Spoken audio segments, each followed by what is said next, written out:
வாழ்க வையகம், வாழ்க வளமுடன். குரு வாழ்க, குருவே துணை. தெய்வீக காந்த ஆற்றலால் நாம் அனைவரும் உணர்வாலும் அன்பாலும் இணைந்திருப்போம். மனிதகுலம் முய்ய தன்னை அர்ப்பணித்துக் கொண்ட மகான்கள், ஞானிகள், சித்தர் புருஷர்கள், அறிஞர் பெருமக்கள் அனைவரையும் நினைவு கூர்வோம். அவ்வழிவாழ்ந்து குண்டலினி யோகம் என் உயிருணர்த்தி ஆசான் அருட்தந்தை அவர்களை நன்றி உணர்வோடு வணங்கிக் கொள்வோம். வேதாத்திரியத்தை உணர்வோடு உலகெங்கும் கொண்டு செல்லும் ஆசிரியர் பெருமக்களுக்கு வேதம் குழுமம் தலை வணங்குகின்றது.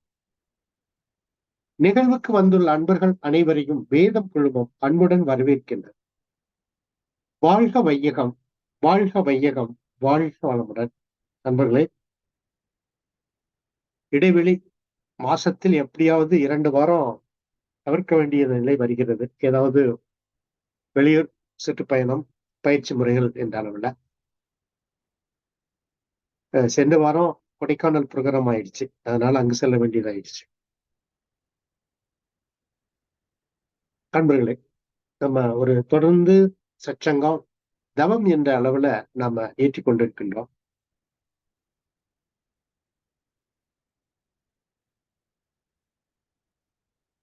இந்த பயிற்சிகள் அனைத்தும் ஒரே நோக்கம்தான், அமைதியாக வாழ வேண்டும் என்று.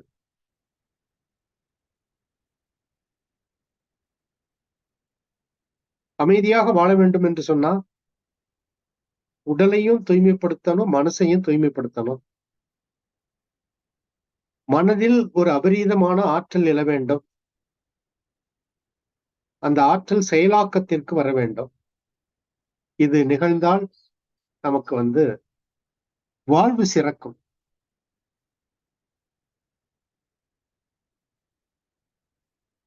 அதான் பயிற்சி முறையில சான்றோர்கள் வழிவகுத்து கொடுக்கிறாங்க. இந்த முறையில் நீங்க இப்படி இருக்க வேண்டும் என்று சொல்லி. நண்பர்களே, ஒரு மனிதன் பிறக்கிறான், இறக்கிறான். இடைப்பட்ட காலம் வாழ்வு. இந்த வாழ்வுல அவன் 4 வகை அருட்தந்தை அவங்க சொல்லுவாங்க. இன்பம், துன்பம், அமைதி, பேரின்பம்.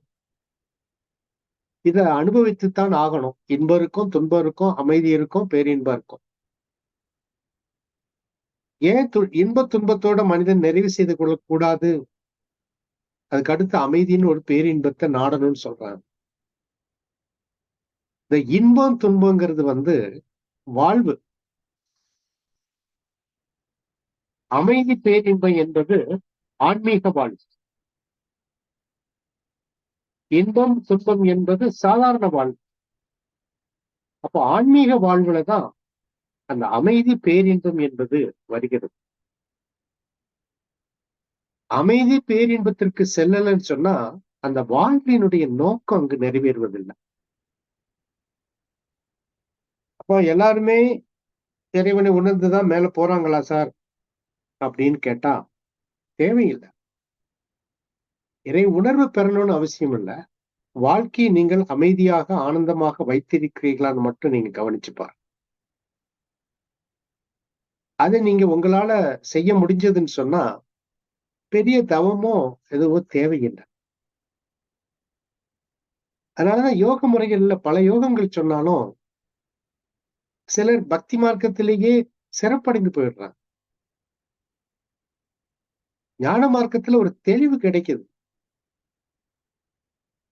ஆனா ஒரு முழுமையான யோகம் கர்ம யோகம். இந்த முறை கூட ஞான ரிஷி அவங்க கொடைக்கானல அதை வலியுறுத்தி பேசினாங்க. அப்ப இந்த கர்ம யோகம் என்பதுதான் மனிதனுடைய வாழ்வில் சிறக்கக்கூடிய ஒரு உயர்வு நிலை கொடுக்கக்கூடிய. அதனாலதான் அருட்தந்தை அவர்கள் தன்னுடைய வாழ்க்கை தத்துவத்துல 2 விஷயத்த சொல்றாங்க. அந்த அறநெறி வாழ்க்கைன்னு சொல்லும் பொழுது 3 சொல்லுவாங்க. அதுல முதல் 2 ஒழுக்கம், கடமை.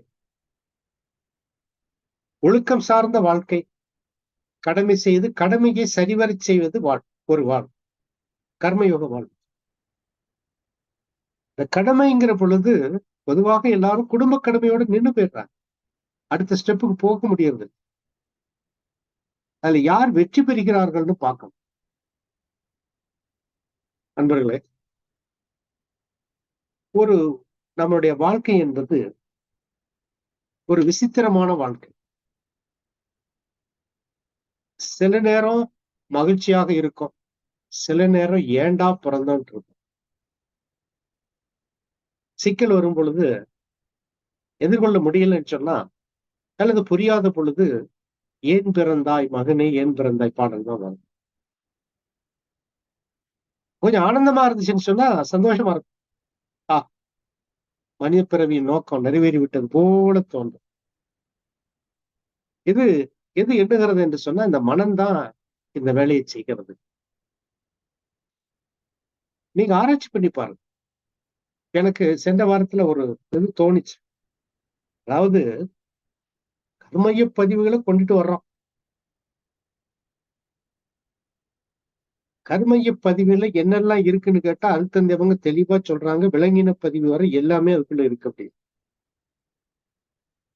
இது எப்படின்னா 1ஆம் கிளாஸ்ல இருந்து படிச்சுட்டு வர்றோம். ஆனா, ஆவன்னா அச்சரங்கள்ல இருந்து ஏபிசிடில இருந்து படிச்சுட்டு வந்து இப்ப எம்.ஏ.க்கு வந்தாச்சு. எம்.ஏ.க்கு வந்தா கூட அந்த அச்சரங்கள் தான் பயன்படுது. ஆனா, ஆனா ஆவன்னாவ இல்ல. அத தாண்டிடணும். இப்பவும் ஆனா ஆவன்னாவ எழுதிட்டு இருக்கக்கூடாது.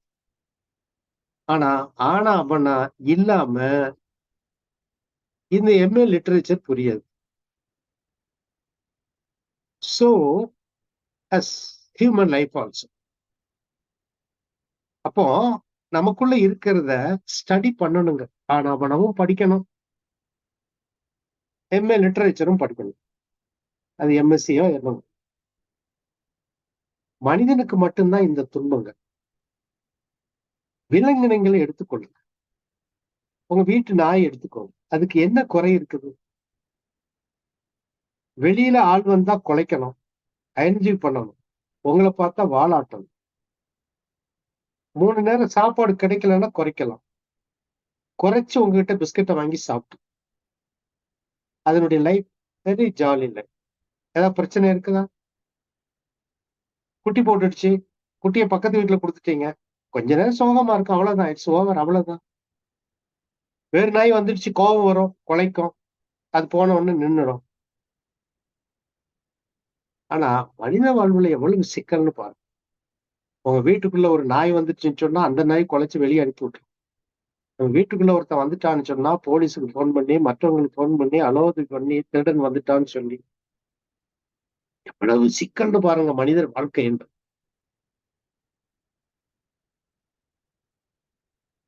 ஆனா அதையெல்லாம் தாண்டி வரணும் மனிதன். என்கிட்ட இன்னைக்கு காலையில ஒருத்தர் சொன்னாரு. "ஜக்கி வாசுதேவுக்கு பாருங்க" அப்படின்னாரு. எனக்கு இன்னைக்கு 2, 3 மெசேஜ் வந்துருச்சு. அவருக்கு தலைவலி எடுத்திருக்குது. ஒருவேள சிவராத்திரிக்கு ஓவரா ஆடியிருக்கலாம். எமோஷன் ஆயிருக்கும். ஆ பிளட் லீக் பிரெயின்ல. அதனால operation at Apollo hospital Delhi. உங்க அன்பருக்கு தெரியுமான்னு தெரியல. காலையில ஒருத்தர் என்ட்ட கேட்கிறாரு. "ஏங்க இவருக்கே வந்துருச்சு" அப்படின்னு. நான் சொன்னேன், "ஏங்க வயசாயிடுச்சுன்னு சொன்னா என்ன தொந்தரவு வருமோ வந்துதானே மனிதன் இறக்க வேண்டும். துன்பமே வரலன்னு சொன்னா போகர் மாரி 4000 ஆண்டு வாழ்ந்துட்டு போயிரலாமே." அப்ப 4000 ஆண்டுல கடைசியில கூட போகர் எப்படி இறந்தாரு? நோய்வாய்ப்பட்டு தானே இறந்தாரு. இறந்திருக்கணும். இல்ல சமாதி அடைஞ்சிருக்கணும். இப்ப ஏதோ ஒரு நிலைக்கு. அப்ப வரத்தானே செய்யும். இன்னொருத்தங்க மெசேஜ் போட்டாங்க. இவர் ஆல்டர்னேட்டிவ் மெடிசின பத்தி பேசுறாரு. இவர் மட்டும் ஆஸ்பத்திரியில போய் படுத்துக்கிட்டாரு அப்படின்னு சொல்லி. எமர்ஜென்சிக்கு போய்த்தானே ஆக வேண்டியது வரும். மனிதனுக்கு எப்படி பாருங்க, ஒரு குரு ஸ்தானத்துல இருக்கக்கூடியவர். அவருக்கே பிரச்சனை. ஒரு இஷ்யூ எடுத்து எப்படியெல்லாம் பேசுறாங்கன்னு சொல்லிட்டு. அவரு அப்போலோவுல ஐசியூல இருக்கிறாரு. அவருக்கு ஒண்ணும் தெரிய போறது கிடையாது. Need not problem. Take it easy. மனித வாழ்க்கை அப்படித்தான் இருக்கும். யாராக இருந்தாலும் வாழ்க்கை சிக்கல்கள், துன்பங்கள் எல்லாமே வரும். எல்லாமே நமக்குள்ளதாங்க இருக்கு. ஆனா நம்ம நாய் மாரியோ, ஒரு புலி மாரியோ, சிங்கம் மாரியோ வாழ்ந்து விட்டு போக முடியாது. அதுதான் மனிதனுக்கு கிடைத்திருக்கிற ட்ரெஷர்ன்னு சொல்லலாம். புரியலன்னு சொன்னா அதுதான் துன்பம்னு சொல்லலாம். புரிந்து கொண்டால் அது இல்லை. ஏன்னா அது இன்ப துன்பத்திலே போயிடுதுங்க. இன்பம் துன்பம், பசி, சாப்பிடணும், புள்ள குட்டியை பெத்துக்கிடணும், விடணும், அவ்வளவுதான். அடுத்து தூங்கும், சாப்பிடும், தூங்கும், புள்ள குட்டியை அவ்வளவுதான் அதனுடைய வேலை. ஆனா மனிதனாக வந்ததுக்கு அப்புறம் அவனுடைய மனதினுடைய இயக்கம் உயர்வு நிலைக்கு வருகிறது. அந்த உயர்வு நிலையை வைத்து அவன் தன்னை பற்றி ஆராய்ச்சி செய்கிறான். தன்னை அறிதல் அப்படின்னு வருது. இப்போ நம்ம எல்லாருமே தன்னை அறிஞ்சவங்க இல்ல. சப்ஜெக்ட் வைஸ் ஏதோ புரிஞ்சிருக்கிறோம், அவ்வளவுதான். அது முழுமையாக அறிய வேண்டும். தன்னை அறிதல் வேண்டும். தன்னை அறிதல் வந்துச்சுன்னு சொன்னா டோட்டல் டிட்டாச்மெண்ட் வந்துடும். அதுதான் அடையாளம். உங்களுக்கு எல்லாம் வந்துருச்சு, நமக்கு வந்துருச்சு அப்படின்னு சொன்னா I am totally detach, I didn't bother anything அப்படிங்கிற மாதிரி ஒரு சூழ்நிலை வரணும். வீட்டுக்காரர் வந்து சொல்றாரு, ஐயோ இன்னைக்கு கம்பெனில 10 லட்சம் ரூபா அவுட். அப்படியா, அவ்வளவுதான், அதோட சரி. அப்படிங்களா, சமாளிச்சுக்கலாம், அவ்வளவுதான். அப்படி உங்க மனம் இருந்துச்சு அப்படின்னு சொன்னா you are detach. You are not attached with 10 lakhs. டிட்டாச்சா இருக்கு.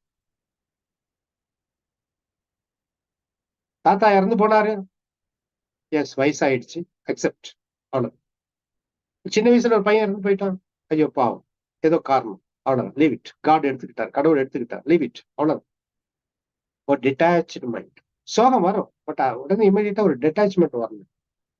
அந்த மாதிரி வாழக்கூடிய ஒரு மனநிலை மனித இனத்திற்கு மட்டும் சொந்தம் உண்டு.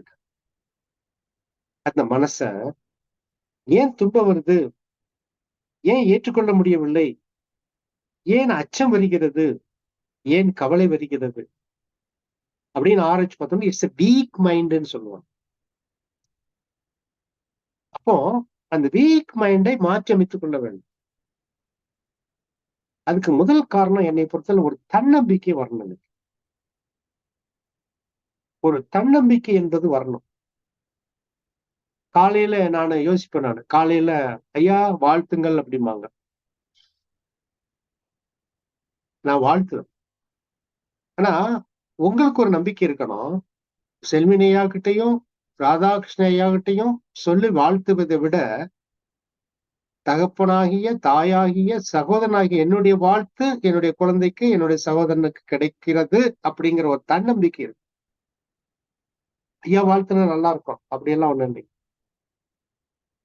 நான் கொஞ்சம் உடம்பு சரியில்லாதவங்களும் கொஞ்சம் எஃபர்ட் அதிகமா எடுக்கிறேன், அது உண்மை. அது சில விஷயங்கள் இருக்கிறதுனால ஒரு எஃபர்ட் அதிகமா எடுக்கும்.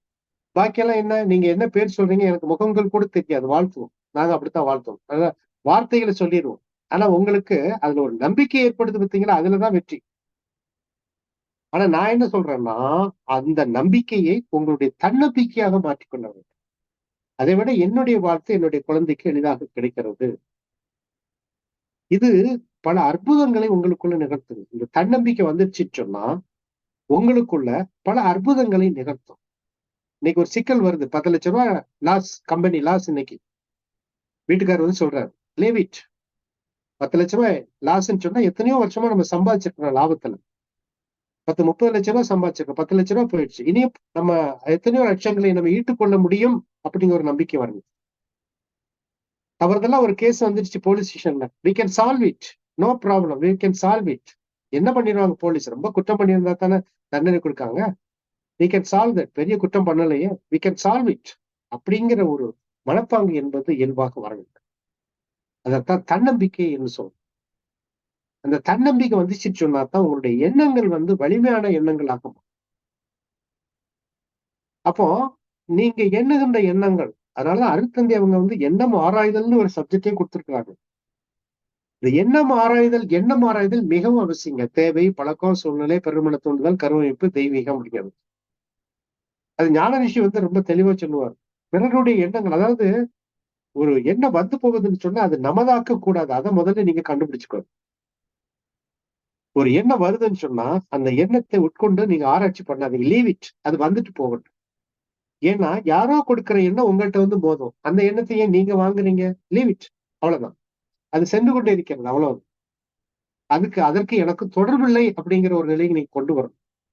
ஏன்னா ஒரு பொருளை பார்க்கும் பொழுது, ஒரு நபரை பார்க்கும் பொழுது ஏதோ ஒரு எண்ணம் தோன்றத்தான் செய்யுங்க.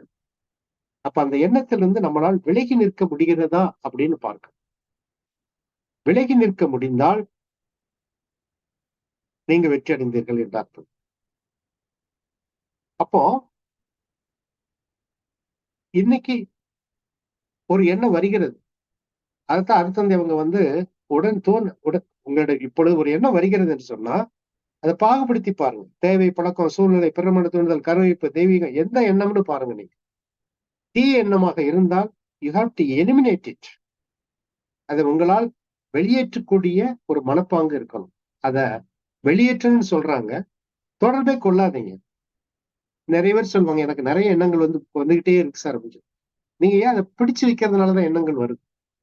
அதனாலதான் சும்மா இருத்தல். சும்மா இருத்தலே சுகம்னு சொல்லி வச்சாங்க. இந்த மனம் என்பது சும்மா இருக்கணுங்க. அப்ப சும்மா இருக்கணும்னு சொன்னா நமக்கு நிறைய தொழில்கள் தான். அதை நான் சொல்ல பொதுவாக அருட்தந்தைவனுடைய சப்ஜெக்ட் எல்லாமே மனவளக்கதை முதல் பாகத்திலே எல்லாமே இருக்கு. எண்ணம் ஆராய்தல், ஆசை சீரமைத்தல், சிறந்தவர்த்தல், கவலை ஒழித்தல், இந்த 4ல தான் நம்ம லைஃபே இருக்கு. வாழ்க்கை தத்துவத்தை புரிஞ்சுக்கிடணும். வாழ்க்கைன்னா என்னன்னு புரிஞ்சுக்கிடணும். தேவையில தொடங்கி ஆராய்ச்சி பண்ணி பார்த்தேன். பிறந்த குழந்தைக்கு என்ன தேவைன்னா பசி, பால் மட்டும்தான் தேவை. வேற எதுவுமே தேவை. தேவையில தொடங்குது. பசி தாக்கத்துல தொடங்கக்கூடிய அந்த மனிதனுடைய வாழ்க்கை கடைசியில் எதுல முடியுதுன்னு கேட்டீங்கன்னா முழுமை பேர்ல முடியுது. அங்க அவன் கம்ப்ளீட் ஆகிறான், நிறைவு செய்கிறான், வாழ்க்கை நிறைவு செய்து விடுகிறான். அப்ப முழுமை பேர்ல முடியுது. இதுதான் வாழ்க்கை தத்துவம். இதை புரிஞ்சுக்கணும். இதை புரிஞ்சுக்கிட்டீங்கன்னு சொன்னா எண்ணம் ஆராய்தல், ஆசை எண்ணம் ஆராய்தல் தேவையில்லை. எண்ணம் ஆராய்தல தப்பிட்டுன்னு சொன்னா அது நீங்க ஆசை சீரமைத்தலுக்கு கொண்டு போகணும். ஆசையை நீங்க சரியா பண்ணலன்னு சொன்னா சினந்தவத்தலுக்கு போக வேண்டியது வரும். சினத்தை சரியா கையாளன்னு சொன்னா உங்களுக்கு கவலை வந்து சேரும். இதுதான் மனித வாழ்க்கை. இதான் அருட்தந்தை டிசைன்டு வெல். இதான் மன வளக்கலைன்னு கொடுத்திருக்கிறாங்க. அதெல்லாம் நாங்க ஆரம்ப கட்டத்துல சொல்லுவோம். அன்பர்கள் தினசரி அந்த புத்தகத்தை எடுத்து கவலை ஒழித்தலோ சிறந்தவர்த்தலோ தினசரி ஒரு சப்ஜெக்ட கொஞ்சம் படிச்சுட்டு தூங்குன்னு சொல்லுவோம். இப்ப எல்லாம் அது பழைய புக்குக்கு போயிருக்கும். அந்த புத்தகங்கள்லாம் பழைய கடைக்கு போயிருக்கும்னு நினைக்கிறேன் நான். திருநெல்வேலியில நான் போய் தேடுவேன். திருநெல்வேலிக்கு போனோம்னா எப்பவுமே அந்த பழைய புத்தக கடையில மனவளக்கலை புக்கு இருக்கான்னு தான் கேட்பேன். ஏன்னா பழைய புக்கு கிடைக்கும். அவங்கதான் அந்த ஊர்ல தான் அப்படி அங்க தூக்கி அங்க போட்டிருப்பாங்க கடைகள். மற்ற இடங்கள்ல நான் இதுவரை பார்க்கல. இருக்குதா என்னன்னு தெரியல. அதெல்லாம் பொக்கிஷங்கள், ட்ரெஷர். மகரிஷனுடைய அந்த மனவளக்கலை முதல் பழைய புத்தகங்கள்லாம் ஒரு பொக்கிஷங்கள். அதனால அன்பர்களே, அப்போ அதை நம்ம வைத்துக்கொண்டு வாழும் பொழுது மனதை அதுல ஆக்கப்பூர்வமாக இருக்கணும். அதனாலதான் அருட்தந்தை சொல்றாங்க, ஒரு எண்ணம் என்பது வரும். அந்த எண்ணம் தனக்கோ பிறருக்கோ தற்காலத்துல எண்ணம் சொல் செயலாம். தனக்கோ பிறருக்கோ தற்காலத்துல பிற்காலத்துல உடலுக்கோ உயிருக்கோ தீங்கு விளையுமான்னு பாருங்க. நீங்க தீங்கு விளையுமாயின் அதை சங்கல்பம் போட்டு எடுத்துருங்க. எனக்கு இந்த எண்ணம் வேண்டாம்னு வெளியே எடுத்துருங்க. நீங்க 2-3 முறை சொன்னோம்னு சொன்னா அது போயிடும். எனக்கு இது வாழ்க்கைக்கு தேவையில்லாத எண்ணம்னு ஸ்டெடியா சொல்லணும். ஸ்டெடியா சொன்னீங்கன்னா அந்த எண்ணம் என்பது உங்களை விட்டு விலகி என்பது போய்விடும். அதனாலதான் ஏன்னா ஒரு உங்க நம்ம பிரெயினுக்குள்ள வந்துருச்சுன்னு சொன்னா பிரெயின் செல்ஸ்களை அதற்கு தகுந்த மாதிரி ஆக்டிவேட் பண்ணி சொல் செயலுக்கு தயாராக்கிவிடும். அதனாலதான் வள்ளுவ பெருந்தை சொல்றார், தீயவை தீயவை தீய பதத்தலால் தீயவை தீயினும் அஞ்சப்படும் அப்படிங்கிறார். தீயவை தீய பயத்தலால் தீயவை தீயினும் அஞ்சப்படும் அப்படிங்கிறார். அப்போ தீயவை எங்க ஆரம்பிக்குன்னு கேட்டீங்கன்னா எண்ணத்துலதான் ஆரம்பிக்கிறது. அப்ப எண்ணத்தை சரி செய்து கொண்டோம்னு சொன்னா நிச்சயமாக அதுல இருந்து மாற்றி அமைக்க முடியும். அடுத்து உறங்குவதற்கு முன்னால், ஏன்னா நம்ம பிரெயின் ஒரு 8 மணி நேரம் தூங்குது. இப்ப தூங்கும் போது நம்ம எதை கொடுத்திருக்கிறோமோ அது செயல்படுவதற்கு ஒரு வாய்ப்பு இருக்குது. அதனாலதான் என்ன சொல்றாங்கன்னா, இரவு தூங்கும் பொழுது ஒரு அமைதியான நிலை, சார்ந்த நிலையில் தூங்குங்க அப்படிங்க.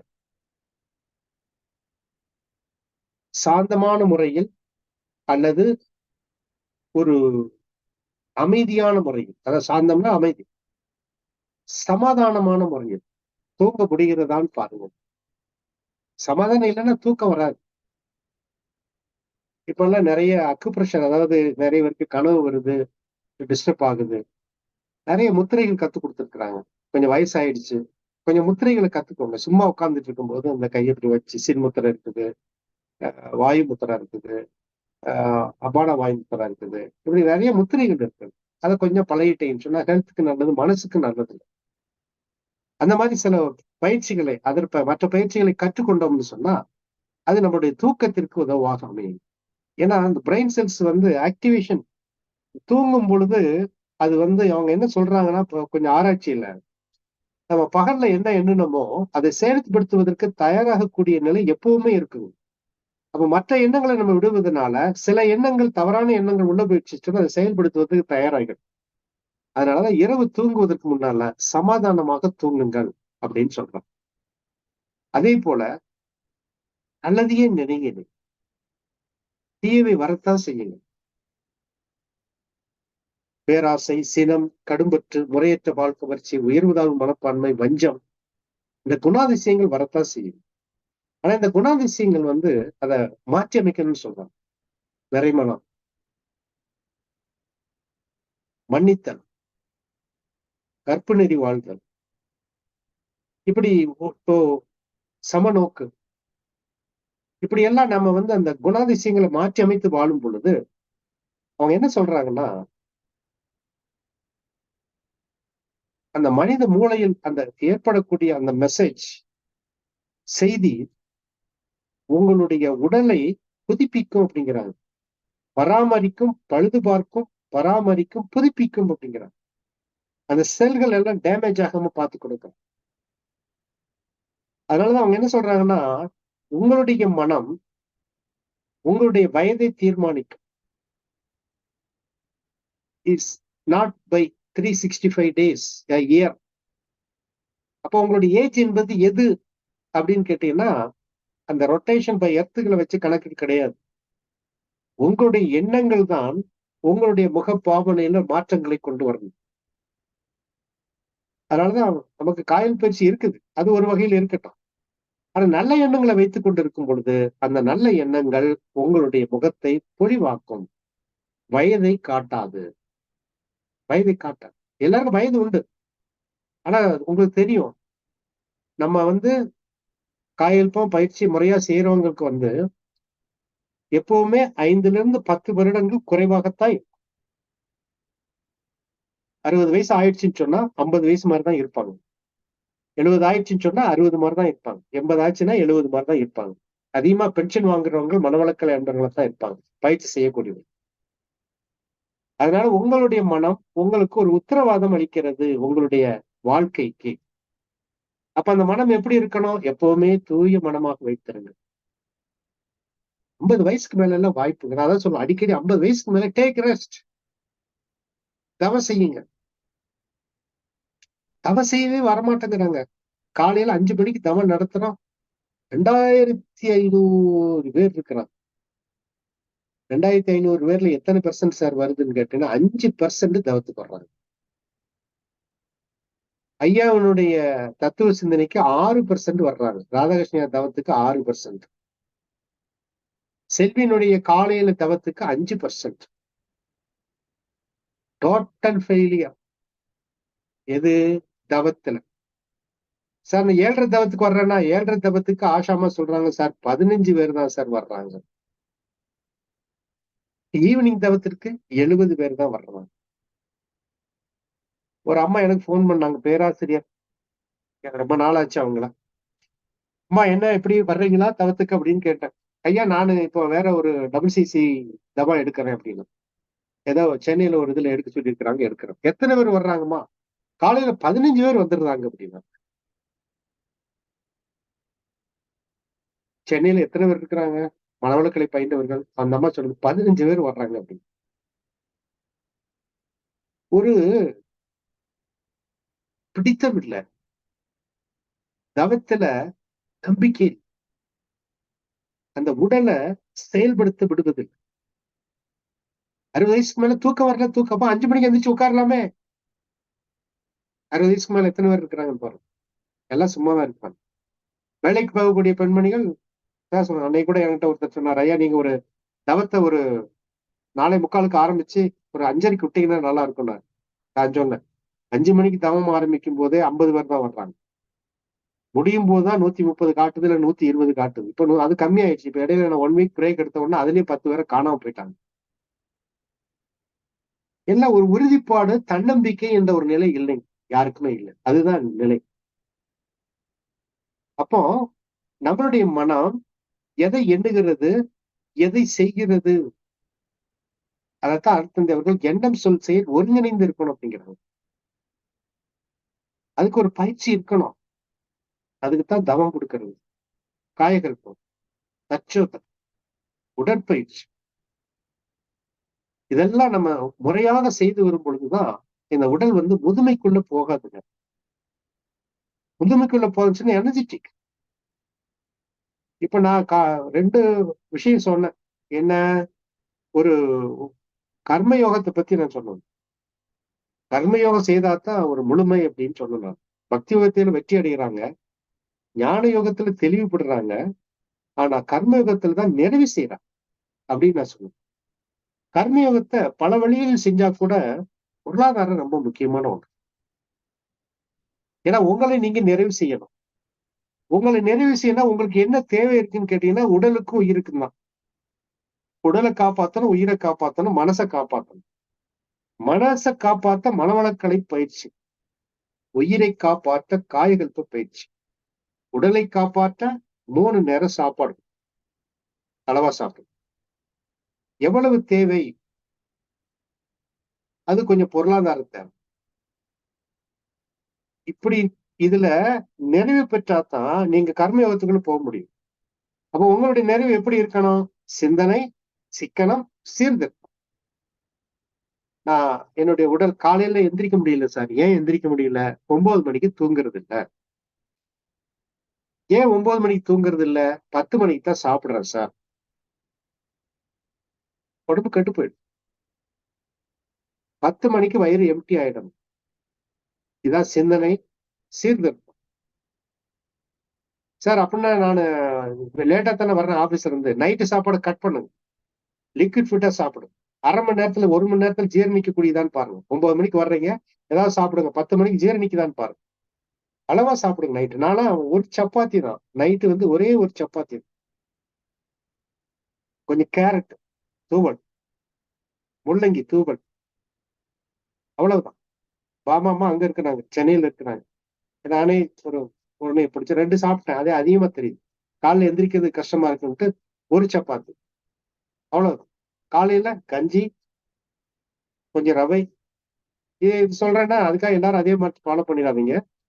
கொஞ்சம் உடலை நம்ம கவனித்துக் கொண்டோம்னு சொன்னா, ஏன்னா அதீத உணவு நம்ம உடலை கெடுத்துருங்க. ஏன்னா இன்னைக்கு சுகர் இருக்குது, பல நோய்கள் இருக்குது. இதுல இருந்தெல்லாம் நம்மளை காப்பாற்றிக் கொள்ள வேண்டும். அளவு முறையான உணவு பல நோய்கள்ல இருந்து நம்மளை காப்பாற்று. பல நோய்கள் காப்பாத்தும். அப்படியே மருத்துவம் போனா கூட டாக்டர் கவலைப்படாம நம்மளுக்கு ஈஸியா ஒரு சந்தோஷமா மருந்து கொடுப்பாரு. ஒன்னும் பிரச்சனை இல்லைங்க, சரியா இருக்கும். சிக்கல் இல்லாத நோயாக வரல. சிக்கல் உள்ள நோயாக வரக்கூடாது. அதனால நாம ஒரு ஆராய்ச்சி செய்து எவ்வாறு உணவு அமைத்துக் கொள்ள வேண்டாம். அதான் அருத்தந்தை அவங்க சொல்றாங்க. உணவு, உழைப்பு, உறக்கம், ஆண்மன் நட்பு, எண்ணம். இந்த 5ல அளவு முறை வைங்க அப்படிங்கிறாங்க.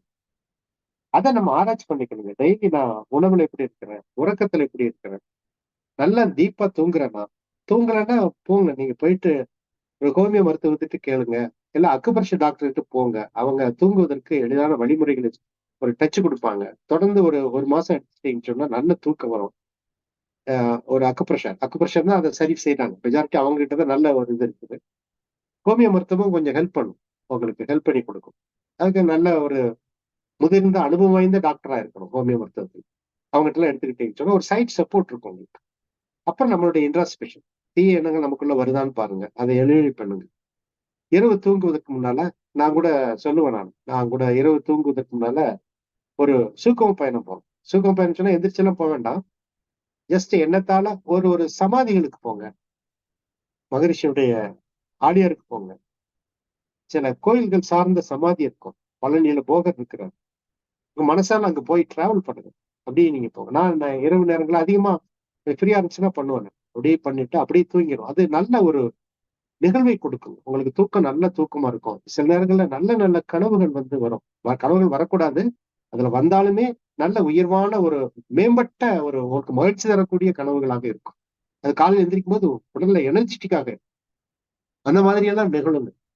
ஏன்னா அதாவது கனவுன்னு சொன்னா ஒரு சூக்குமம் இருக்கு அதுல சொல்றேன் நானு. சில சமயங்களில் கனவு மாரி இருக்கும். சில காட்சிகள் கிடைச்சிடும். அது கனவாக இருக்காது. சில காட்சிகள் கிடைச்சிடும். அத நானு விவரிக்க முடியாது இதுல. அதுல புரிந்து கொள்ளுங்க. அது ஒரு சூக்கும பயணமாக மாறும். அதத்தான் அந்த சூக்குமம் அப்படிங்கிற ஒரு வார்த்தைய நான் முதல்ல சொன்னேன். அருத்தந்தி அவங்க நமக்கு அந்த மாரி பயிற்சிகளை குடுத்திருக்கிறாங்க. தவநிலைகளை குடுத்திருக்கிறாங்க. அதனால அன்பர்களே, ஒரு நீங்கள் உங்களுக்குள்ள தன்னம்பிக்கை வளர்த்துக் கொள்ளுங்க. அதேபோல சரியாக இருக்கணும்.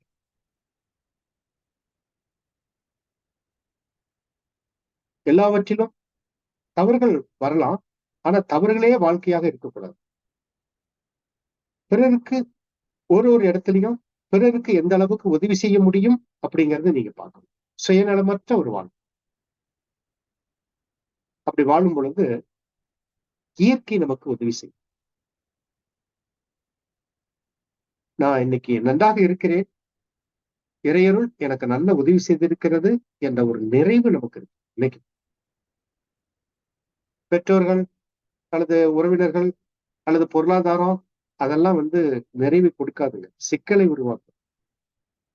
இறையருள் மட்டும்தான் நம்மை காக்கும்.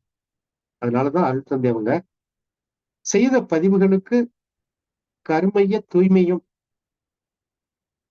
கர்ம யோகமும் கொடுத்திருக்கிறார். இந்த 2யும் நம்ம ஃபாலோ பண்ணோம்னு சொன்னா நிச்சயமாக இனிமையான வாழ்க்கை வாழலாம் என்று கூறி